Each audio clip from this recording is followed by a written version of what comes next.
Le decía yo para estar al tanto.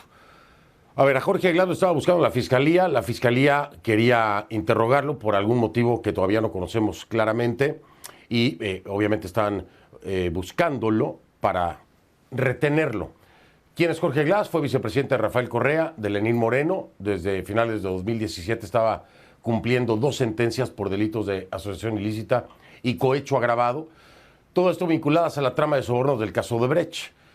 Glass siempre ha negado su responsabilidad en estos hechos y asegura que es víctima de persecución política, ahora refugiado en la Embajada de México.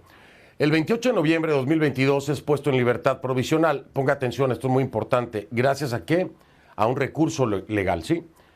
Este fin de semana la Corte Constitucional informó que ratificaba sus sentencias previas y que rechazaba los recursos que lo habían beneficiado, por los cuales se encontraba en libertad provisional.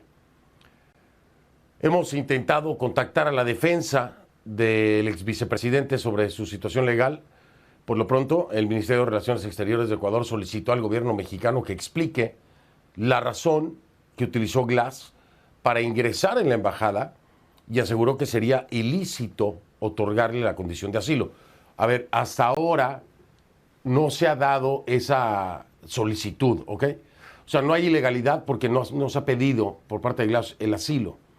La Cancillería mexicana dijo que el ex vicepresidente estaba ahí en condición de huésped, que es muy diferente a que haya solicitado asilo.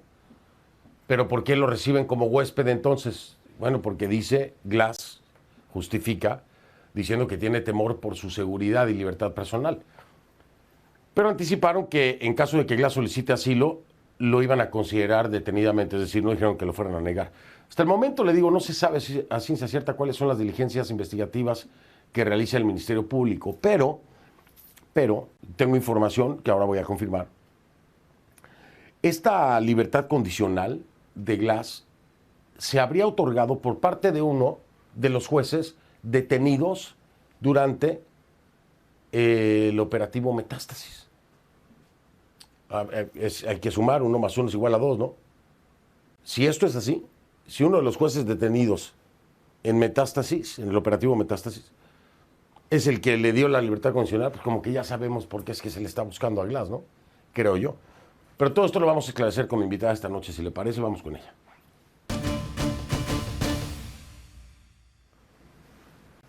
Por supuesto, la fuente directa de todo este movimiento que se ha dado en el Ecuador es la fiscal general Diana Salazar, quien me acompaña esta noche. Fiscal, gracias por estar aquí. Bienvenida. Muchísimas gracias, Fernando, por la invitación y por su esfuerzo pese a su estado de salud. Gracias. Buenas noches con todos. No, gracias a usted, fiscal, y gracias por la comprensión a usted y a los televidentes. Pero bueno, somos humanos y en estas fechas normalmente los cambios de temperatura nos llegan a afectar a casi todos. Pero aquí estamos, al pie del cañón y con todo el interés de conocer de parte suya. A ver, ¿por qué se le requiere ahora a Jorge Glass? Dígame si tiene algo que ver con la información que acabo de dar a conocer, en la que presuntamente, y usted me lo confirma, por eso digo presuntamente, uno de los jueces que habría sido detenido durante la operación Metástasis sería el que le otorgó prácticamente la libertad a Jorge Glass. ¿Esto es correcto y es este el motivo por el cual estarían ustedes buscando a Glass? Bueno, efectivamente, esto tiene varias aristas y coincidencias. Por ejemplo, que el día viernes la Corte Constitucional declaró la desnaturalización de los habeas corpus, mediante el cual el ingeniero Jorge Glass se benefició de esta libertad o prelibertad o libertad condicional. Sumado a esto, que el día de mañana, martes, está prevista la realización de una audiencia en la que se va a evaluar esta condición en la que él se encuentra. Y más aún, dadas este allanamiento, este caso, el caso Metástasis, que ha develado la forma, el abuso, cómo se han obtenido todas estas garantías constitucionales, es obvio que el ingeniero Glass se siente en riesgo, pero se siente en riesgo porque conoce que aquellos jueces que eran complacientes con sus pedidos ya no están para acceder a estas peticiones o pretensiones que han sido presentadas a través de sus abogados defensores, porque ahora están privados de la libertad en un caso y en otro fueron objeto de allanamiento. Me refiero al caso del juez de la Corte Nacional, quien tiene a su cargo el caso denominado Reconstrucción, y esa es la razón por la cual el señor Jorge Glas ha sido requerido ante la Fiscalía para que rinda su versión sobre los hechos materia de la investigación. El día de hoy, el ingeniero Glas ha presentado un escrito indicando que el abogado con anterioridad no le había informado sobre la necesidad de contar con sus declaraciones para dar muestras de que quiere colaborar con la justicia, y ha cambiado de abogado y entonces él dice que está presto a colaborar. Ya no existe razón entonces para estar refugiado en la embajada, porque sobre él, insisto, no pesa una orden de detención. Él ha sido invitado a comparecer a la Fiscalía para que rinda su versión, dado que en los otros requerimientos no ha asistido, y ese es el motivo en que nosotros hemos solicitado. No se trata de una persona perseguida, no es un perseguido político, porque únicamente la situación jurídica ha sido resuelta por los jueces con base a los elementos probatorios que la Fiscalía ha presentado en los tribunales. Para entenderlo más llanamente, fiscal, si hoy Jorge Glas decidiera salir del, bueno, no es refugio, ¿no? Pero de su situación de huésped, por decirlo así, de la Embajada Mexicana para colaborar con la Fiscalía, ¿sería retenido o no? Tiene él que comparecer a la Fiscalía a rendir su versión, pero no va a ser detenido. Así que él es un hombre libre y que tiene la posibilidad de estar aquí en el país. Lo que sucede es que va a tener que enfrentar cargos en el caso de reconstrucción de Manabí. Recordemos que en el 2016 hubo un terremoto y existieron abusos. Él va a ser procesado por peculado. El juez Rivera tiene la obligación de señalar una audiencia de formulación de cargos para presentar a él este caso. Bien, entonces aquí, para que lo tenga claro la audiencia internacional y también para que lo tengan claro allá en Ecuador, sí sería retenido, pero sería por el caso Reconstrucción acusado de peculado. Ese es el caso que lo tendría entonces en situación de búsqueda, localización y detención.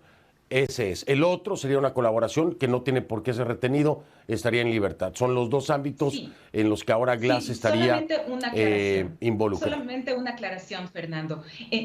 No existe una orden de detención.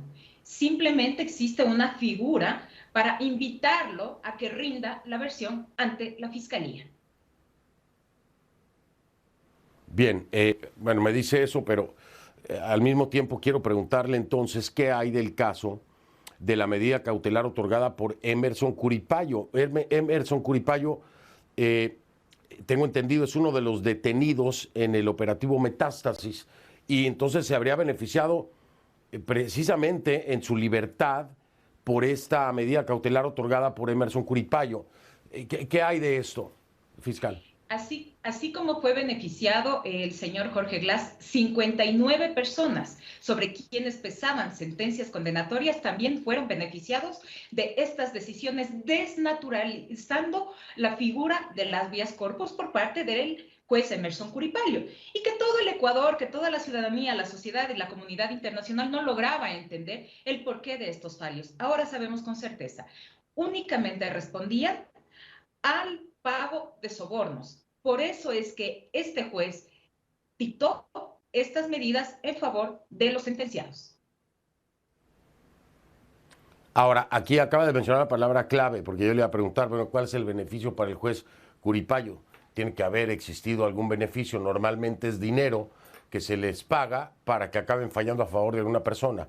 En el caso concreto de Glas, ¿hay indicios de que esto haya sido así, de que haya existido un soborno? Y si lo tiene, ¿quién sería la persona señalada de ese soborno? ¿Sería el equipo legal de Glas o sería directamente Glas o aún no han abierto esta línea de investigación en este caso particular? Es en términos generales. Sí, nosotros estamos explorando todos los temas que se manejaron alrededor de esta libertad. De la evidencia que hemos podido recuperar, por ejemplo, es que esta liberación costó $250,000, que fue en conjunto con el ciudadano Daniel Salcedo, quien va a ser vinculado también a esta causa, y que esto fue financiado precisamente con los recursos del narcotráfico. De hecho, Leandro Norero le manifestaba a Daniel Salcedo que este favorcito, entre comillas, le cobrarían después cuando el señor Jorge Glass sea presidente de la República, porque así se maneja la narcopolítica. Cuando el señor Jorge Glass sea presidente de la República. Leandro Norero es alias El Patrón para la gente que nos está viendo en otras partes de Latinoamérica. Un narcotraficante que estaba en prisión y que desde allá adentro manejaba, como muchos, pues todas sus ilegalidades, ¿no? Y de ahí se desprende la investigación, que empieza a arrojar resultados tan llamativos y de tan gran calado que la fiscal decide tomar el caso e inicia la investigación para llegar al operativo Metástasis, en resumidas cuentas, ¿no? Para que nos entienda nuestra audiencia internacional.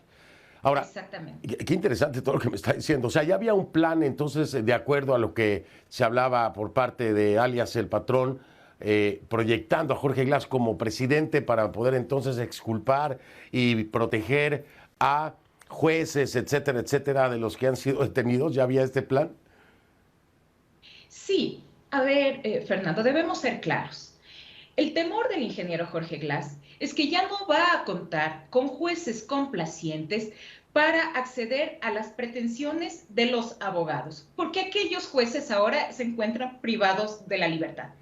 Eso es todo, nada más. El Estado de Derecho está en riesgo, la seguridad jurídica está en riesgo y nosotros estamos preocupados de rescatar justamente la administración de justicia. ¿Qué otros? Porque aquí estamos hablando de Jorge Glass, digo, porque además fue vicepresidente de dos gobiernos, pero además es una figura de alto perfil. Pero, ¿qué otros perfiles o qué otras figuras de la política se vieron beneficiados de este entramado que incluía jueces que estarían recibiendo sobornos a favor o en beneficio de cada uno de los señalados o investigados o en proceso, de acuerdo a lo que me ha dicho? ¿A qué otros niveles llegamos con esta investigación fiscal?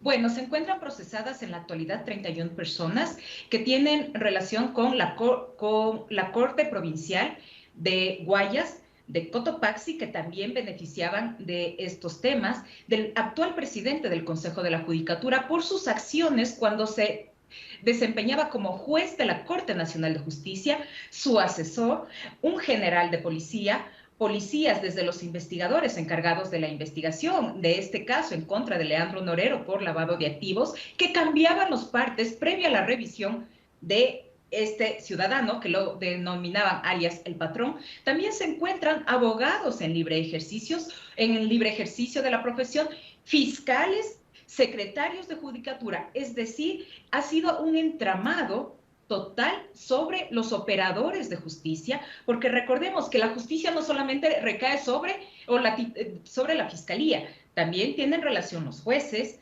los policías y el sistema de rehabilitación, me refiero al SNAI. Todo el sistema encargado de la administración de justicia se ha visto manchado y envuelto en esta lamentable trama. El tema lo mencionaba yo la semana pasada, si no estoy mal, el miércoles o el jueves, cuando se dio a conocer todo el operativo Metástasis.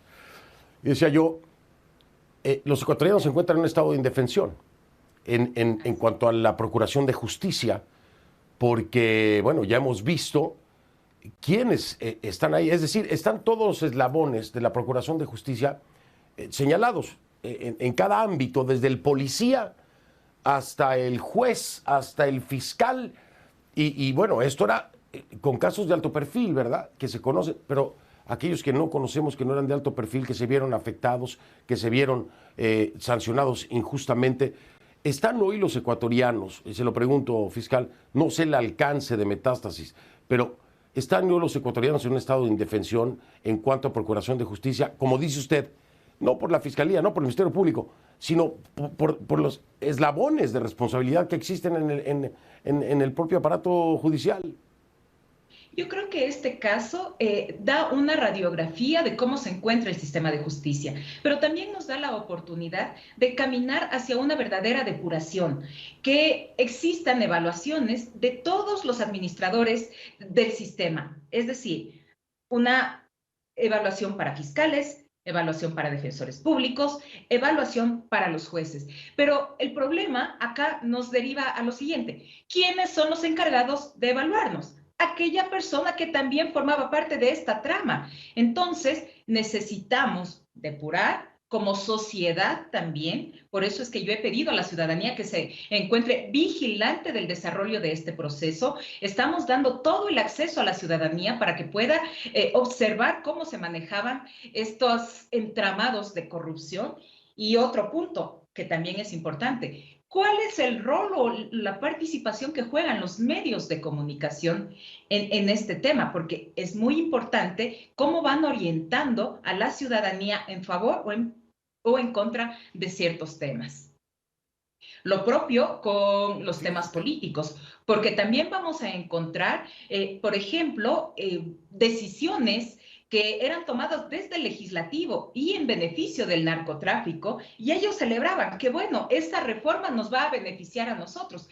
Eso vamos a encontrar, Fernando y ciudadanía, en el chat, en la página web, en los chats que estamos nosotros subiendo, de a poco. Son 14,000 chats. Y al estar haciendo el análisis y el repaso de los resultados hasta ahora de la operación Metástasis, de la propia situación. Por cierto, fiscal, quiero agradecerle pues toda la información que acaba de dar a conocer en este programa sobre el caso del ex vicepresidente Jorge Glass, porque si no entiendo mal, me parece que ha sido exclusiva, es decir, la primera vez que da la explicación completa y concreta del por qué es que se le está solicitando a Jorge Glass.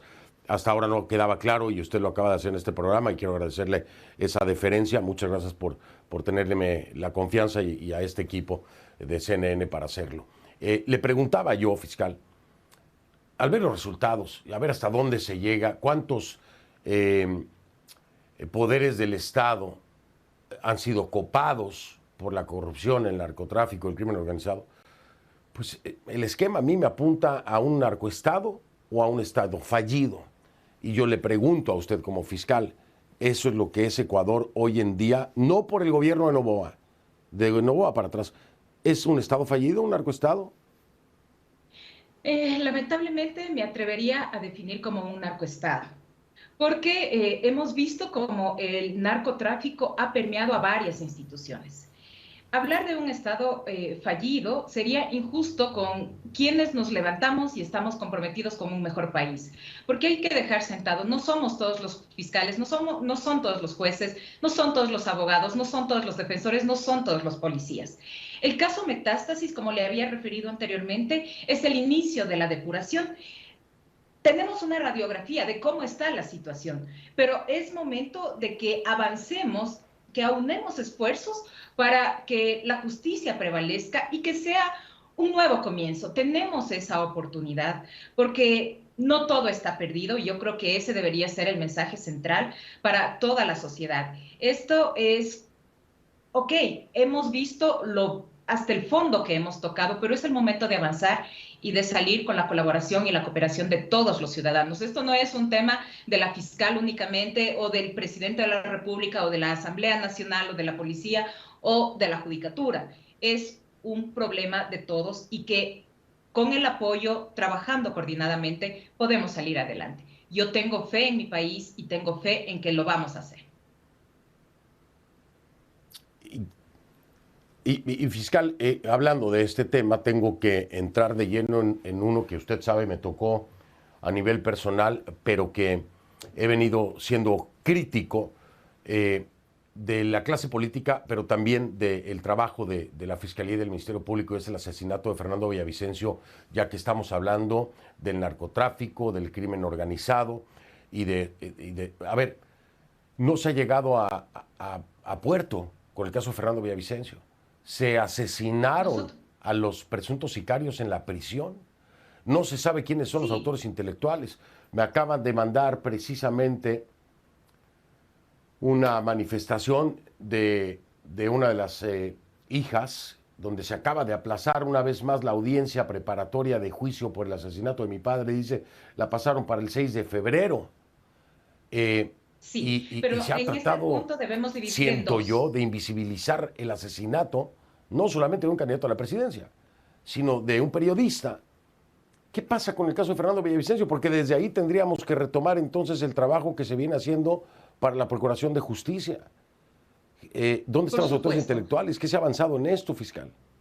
En esto estamos avanzando. Debemos dividir en dos aristas. La primera sobre el procesamiento a los autores materiales, que sí, por decisión de la jueza, se ha diferido esta audiencia para el siguiente año, dado que han cambiado de abogados. Es parte de estas artimañas y argucias a los que recurren los abogados cuando no tienen una defensa adecuada. Es que ante la evidencia de las pruebas o de los elementos probatorios que serán presentados en la respectiva etapa. Pero usted ha tocado un tema muy importante, que es la investigación sobre los autores intelectuales. Por ejemplo, el caso Metástasis nos da luces de desde cuándo se iniciaron o se ordenaron hacer los seguimientos a Fernando Villavicencio. Tenemos evidencia también de las fichas, de los datos de filiación, de las ubicaciones a Fernando Villavicencio, que fueron pedidos por parte del ciudadano Javier Jordán, que va a ser procesado en las próximas horas. Hemos pedido ya la vinculación de este ciudadano al proceso y que le solicitó a Leandro Norero. Y Leandro Norero, con el auxilio de funcionarios corruptos, obtenía esta información que le permitía mantener el control de Fernando. Este es un elemento más que se suma a la investigación relacionado con los autores intelectuales. El hecho de que hayan silenciado a 7 de los detenidos no nos ha detenido, no nos va a detener. Lamentablemente todavía estamos en investigación previa y por tanto no puedo revelar los avances, pero tenemos ya algunas luces que más adelante esperamos informar también al país. A ver, perdón, me he quedado sorprendido. También esta información no era de dominio público. No la voy a comprometer más, por supuesto, porque sé que está en desarrollo la investigación.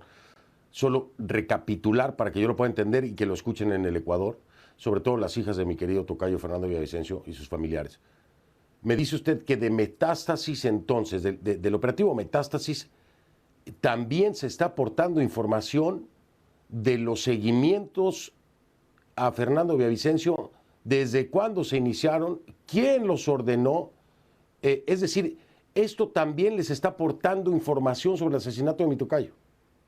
Exactamente, por eso es que en el video, cuando anunciaba sobre la realización de este caso, dije que va a tocar las fibras más sensibles de la sociedad, porque estamos encontrando de todo. Entre estos, los seguimientos pedidos por Javier Jordán, ordenados por Leandro Norero, a, obviamente, las personas a su brazo armado en el país. Estos seguimientos inician en septiembre del año 2022.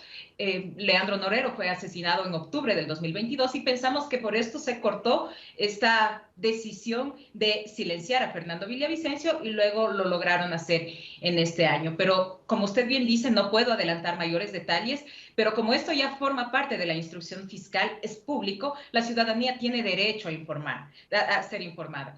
Fue pedido, fue solicitado el seguimiento a Fernando Villavicencio. También vemos la trama, cómo se desarrollaba en la estrategia desde la Asamblea Nacional para silenciarlo, con las intenciones de suspensión de la curul, de la presidencia de la Comisión de Fiscalización y así. Es que es igual a lo que sucede ahora. Siempre tratan de silenciar a aquellas personas que les son incómodas a sus intereses. Lo mismo está pasando en la actualidad con la fiscal general. Tratan de silenciar, pero nosotros vamos a avanzar porque los elementos ahora están subidos a una página web y por más que traten de desaparecer o de destituir a la fiscal general, ya la verdad está dicha. Así que ya no sirve de nada que traten de esconder la verdad.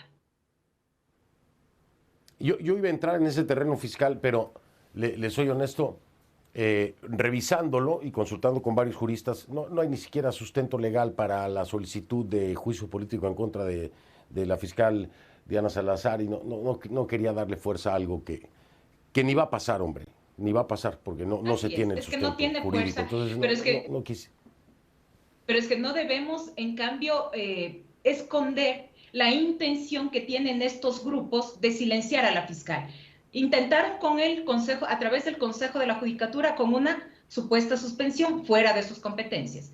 Trataron a través del Consejo de Participación, que estaba liderado por alguien afín a una organización política, y ahora a través de la Asamblea Nacional. Yo sé que no lo van a lograr, pero son los intentos que la sociedad y la ciudadanía debe estar clara. Lo único que buscan es la impunidad. Fiscal, yo me tengo que ir, pero se lo digo como alguna vez se lo dije en persona. Oiga, hoy la más incómoda es usted. Por favor, cuídese, que ya buen susto le sacaron con unas amenazas de muerte. Seguro, usted lo adelantaba también, va a haber retaliación. Téngalo muy presente, por favor, usted y su equipo de seguridad. Le agradezco siempre la confianza de estar aquí y de hablar, no solamente claramente, sino más allá de lo que se había hablado de muchos temas, hacerlo aquí en Conclusiones, fiscal. Mil gracias de verdad. Muchísimas gracias a usted nuevamente, Fernando, y espero una pronta recuperación. Estamos tomando todas las medidas con el equipo de seguridad. Desde el Ministerio del Interior nos están entregando lo que corresponde y sobre todo tengo la mayor protección, que es la divina. Así que muchísimas gracias nuevamente por esta oportunidad. A usted y que así sea, que esté bien cuidada por quien sea que la cuide. Divino o no divino, pero que la cuide, pues eso es lo que digo. Mil gracias. Diana Salazar, Gracias, la fiscal general del Ecuador. A usted.